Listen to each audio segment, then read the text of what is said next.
Hi friends, স্বাগতম plot বাংলাতে।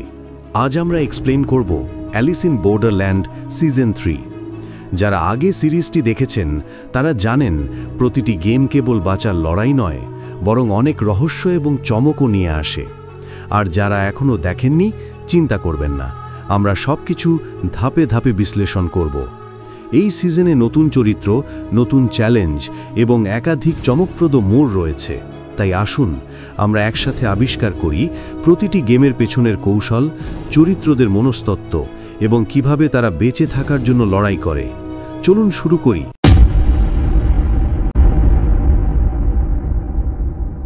শুরুতে সিজন 2 এর শেষের ঘটনার একটি সংক্ষিপ্ত বিবরণ দেওয়া হয়। দেখানো হয় যে কিভাবে এই মৃত্যুর জগতের শেষ পর্যায়টি জিতে নেওয়ার পর আরিসু এবং উসাগি একসাথে বসেছিল এবং তাদের জিজ্ঞাসা করা হয় যে তারা কি এখানকার নাগরিকত্ব গ্রহণ করতে চায়। নাগরিকত্ব মানে এখানকার সিটিজেনশিপ, কারণ এখানে যারা থেকে যায় তারা নতুন গেম তৈরি করার এবং সেগুলোতে অংশ নেওয়ার সুযোগ পায়। এখানকার জীবন এতটাই রোমাঞ্চকর হয়ে ওঠে যে যারা কালো মনের মানুষ তারা এখানে দারুণ আনন্দ পায়। কিন্তু এখানে মানুষ খুব কঠিন পরিস্থিতির মধ্যে দিয়ে বাঁচত, এ কারণে তারা দুজন এখানকার নাগরিকত্ব গ্রহণ করে না। তবে বাকি যারা একটু ভিন্ন মানসিকতার ছিল তারা এখানকার সিটিজেনশিপ গ্রহণ করে নিয়েছিল। এরপর দৃশ্য বর্তমান সময় চলে আসে। আমরা এখানে আরিসুকে দেখতে পাই, যার উপর কিছু লোক জিজ্ঞাসাবাদ করছিল যে মারা যাওয়ার পর সে কোথায় গিয়েছিল। জবাবে সে জানায় যে প্রায় 1 মিনিটের জন্য সে এমন এক জগতে চলে গিয়েছিল যেখানে সে অনেক গেম খেলেছিল, এমন গেম যা আমরা সাধারণ জগতে খেলি না। এখন এখানে শুনটারো নামের এক ব্যক্তি তাকে জেরা করছিল এবং জিজ্ঞাসা করছিল যে সেখানে কি ধরনের গেম ছিল, তুমি কি খেলেছ, সেখানকার জীবন কেমন, তুমি সেখানে কতটা সময় কাটিয়েছ। কিন্তু এই সমস্ত কথা মনে করতে গিয়ে আরিসোর মস্তিষ্কে প্রচণ্ড চাপ পড়ছিল। এ কারণে পুরো প্রক্রিয়াটি সেখানেই থামিয়ে দেওয়া হয়। কিন্তু শুনটারো, যার মনে তখনও অনেক প্রশ্ন ছিল, সেগুলোর উত্তর পাওয়ার জন্য যে কোনো সীমা পর্যন্ত যেতে পারত। এরপর দৃশ্য উসাগির উপর স্থানান্তরিত হয়, যে এই মুহূর্তে তার স্বামী অর্থাৎ আরিসুর সাথে সেই ইউনিভার্সিটি থেকে বাইরে বের হচ্ছিল।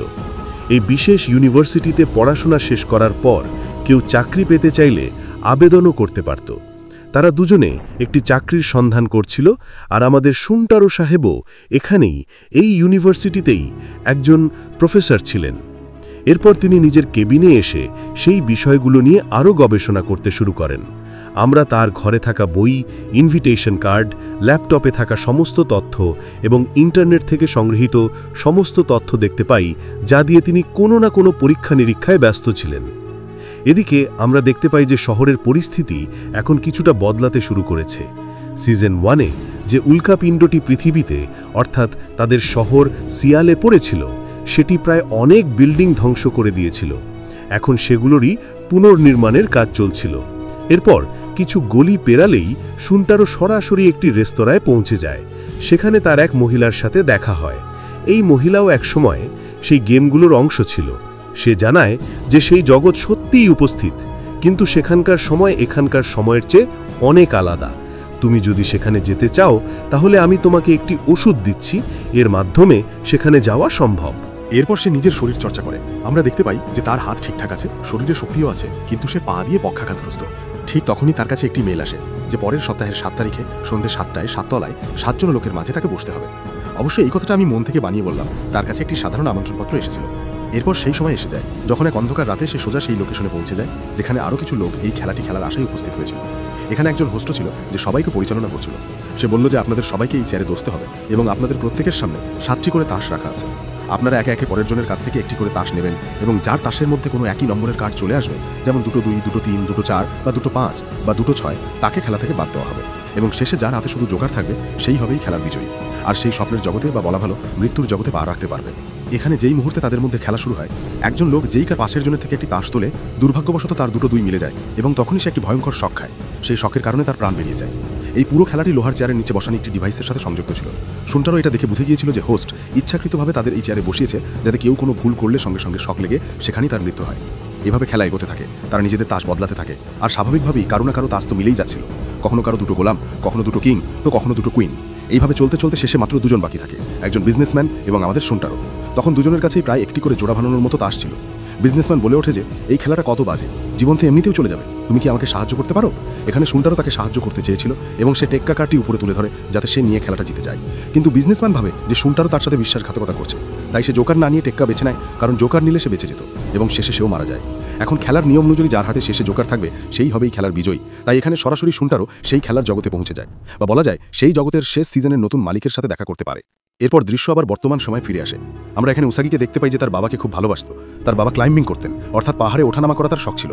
কিন্তু একদিন অনেক লোকের কাছ থেকে ঋণ নেওয়ার পর যখন তিনি ক্লাইম্বিং করতে গিয়েছিলেন, তখন সেখান থেকে পড়ে গিয়ে তার মৃত্যু হয়। যদিও লোকেরা বলতো যে সে টাকা নিয়ে পালিয়ে গেছে। এই সমস্ত কথা মনে করতে করতে উসাগি তার স্বপ্ন থেকে জেনে ওঠে। তখন আরিসু তাকে একটু ভরসা দেয় এবং বলে যে শান্ত হও, এই স্মৃতিগুলো একদিন না একদিন তোমার পিছু ছেড়ে দেবে। এরপর দৃশ্য পরের দিন সকালে স্থানান্তরিত হয়। আরিসু ব্রাশ করছিল, উসাগি তার জন্য ডকুমেন্ট তৈরি করছিল এবং এও বলে যে নতুন বাড়ি কেনার জন্য আমাদের এখন অনেক পরিশ্রম করতে হবে, আর আপাতত আমাদের যে টাকা ছিল তা তো বিয়ের আংটিতেই খরচ হয়ে গেছে। যদিও আংটিটি কেবল রূপোর ছিল, আর তাতেই যদি তাদের সব টাকা খরচ হয়ে গিয়ে থাকে তাহলে তারা কিভাবে বাড়ি কিনবে কে জানে। যাই হোক, মজা এক পাশে রেখে আমরা দেখতে পাই যে আরিসু একটি ইনভেস্টিগেশন কোম্পানিতে কাজ করছিল। এই কোম্পানিটিও সেই উল্কাপাতের পর যারা অজ্ঞান হয়ে গিয়েছিল তাদের থেকে তথ্য সংগ্রহের কাজ করত। এখানে তার সাথে দেখা করতে নিরাগী নামের একটি মেয়ে আসে। সে জানায় যে তুমি যা ভাবছো তা তোমার কোনো আকাশকুসুম কল্পনা নয়, বরং সত্যি, সেই জগতে সত্যি যাওয়া সম্ভব। এখন এখানে আমি আপনাদের সিজন 1 এবং 2 এর একটি হালকা ধারণা দিয়ে দিই। মূলত যখন উল্কাপিণ্ডটি পড়েছিল তখন যারা 6 সেকেন্ড, 8 সেকেন্ড, 10 সেকেন্ড বা এমনকি 1.5 মিনিট পর্যন্ত বেঁচে থাকার পর মারা গিয়েছিল, সেই গেমগুলোতেও তাদের সময়কালটা তেমনই ছিল। যদিও বাস্তব জগতে তারা কয়েক সেকেন্ডের মধ্যেই মারা গিয়েছিল, কিন্তু সেই জগতে মনে হচ্ছিল যেন এক একটি সেকেন্ড এক একটি দিনের চেয়েও বড়।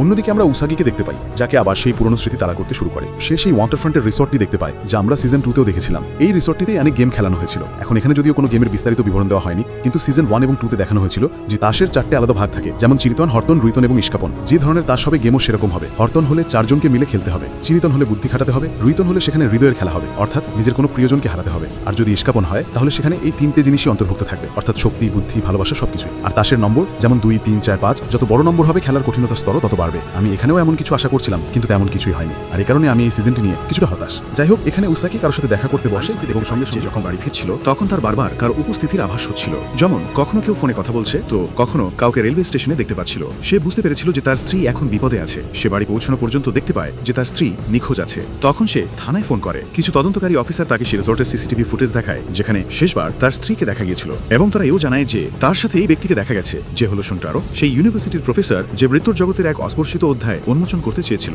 কিন্তু আশ্চর্যের বিষয় হলো 1 ঘন্টা পর তাদের দুজনের দেহ আশঙ্কাজনক অবস্থায় হাসপাতালে পাওয়া যায়। এই খবরে আরিসু প্রচন্ড ধাক্কা খায়। এখন শুনটারো তার স্ত্রীর সাথে কি করেছে তা তদন্ত করার জন্য সে তার অফিসে যায়, কেবিনে যায়, তার সমস্ত তথ্য বের করে। তখন সে জানতে পারে যে শুনটারো সেই জগতের জন্য পাগল হয়ে গিয়েছিল যেখানে মানুষ মৃত্যুর পর এবং স্বর্গে পৌঁছানোর আগে, অর্থাৎ মোক্ষ প্রাপ্তির আগে থাকে। যেহেতু সে জানতে পেরেছিল যে উসাগিও তার সাথে ছিল, তাই এখন নিজের স্ত্রীকে ফিরিয়ে পাওয়ার জন্য সে সরাসরি নিরাগীর সাথে দেখা করে। সে নিরাগীকে গিয়ে বলে যে যা কিছুই হয়ে যাক আমি আমার স্ত্রীকে সেখান থেকে ফিরিয়ে আনতে চাই। জবাবে নিরাগী বলে যে তোমার কাছে মাত্র 2 মিনিট সময় থাকবে। সে বলে মাত্র এত কম সময়? তখন নিরাগী তাকে আবার ব্যাখ্যা করে যে এখানকার সময় আর সেখানকার সময় কিভাবে চলে, মানে সেখানকার প্রায় 1 সেকেন্ড আর এখানকার ধরা যেতে পারে প্রায় 1 দিন।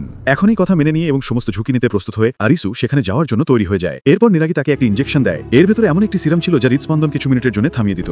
তো যেই সে ইনজেকশনটি নেয় এবং উপরে তাকায়, প্রথমে সে নিরাগীকে স্বাভাবিক দেখতে পায়। তারপর যখন সে ঘুরে তখন নিরাগী উধাও হয়ে গিয়েছিল, অর্থাৎ হৃদস্পন্দন থেমে যাওয়ার কারণে আরিসু সরাসরি সেই মৃত্যুর জগতে পৌঁছে গিয়েছিল। যদিও এখানে মৃত্যুর জগতে পৌঁছানোর দৃশ্যটি বেশ অদ্ভুতভাবে দেখানো হয়েছে। আগের সিজনগুলোতে এমনটা হতো না। এবার আরিসু তার স্ত্রী উসাগিকে খুঁজতে বেরিয়ে পড়ে। সে সব জায়গায় গেমের বোর্ড দেখতে পায়, কোথাও লেখা 16 কিমি ওখানে যাও, 8 কিমি ওখানে যাও। এভাবে যেতে যেতে রাত হয়ে যায়। রাতে সে এক ধরনের পুরনো চাইনিজ বিল্ডিং এর কাছে পৌঁছায় যেখানে ফাইনাল ডেস্টিনেশন লেখা ছিল, অর্থাৎ প্রথম গেম এখানেই শুরু হতে চলেছিল। এবং এখানে আসার পর সে দেখতে পায় যে আরো প্রায় 18 থেকে 20 জন লোক এই খেলাটি খেলার জন্য উপস্থিত রয়েছে। আর এই টানটান উত্তেজনার সাথে এই চমৎকার এপিসোডটি এখানেই শেষ হয়। এর দ্বিতীয় এপিসোডও আমরা খুব শীঘ্রই নিয়ে আসবো। ততক্ষণের জন্য দেখতে থাকুন এবং নিরাপদে থাকুন। ধন্যবাদ বন্ধুরা এই ভিডিওটি দেখার জন্য। দেখা হচ্ছে পরের ভিডিওতে।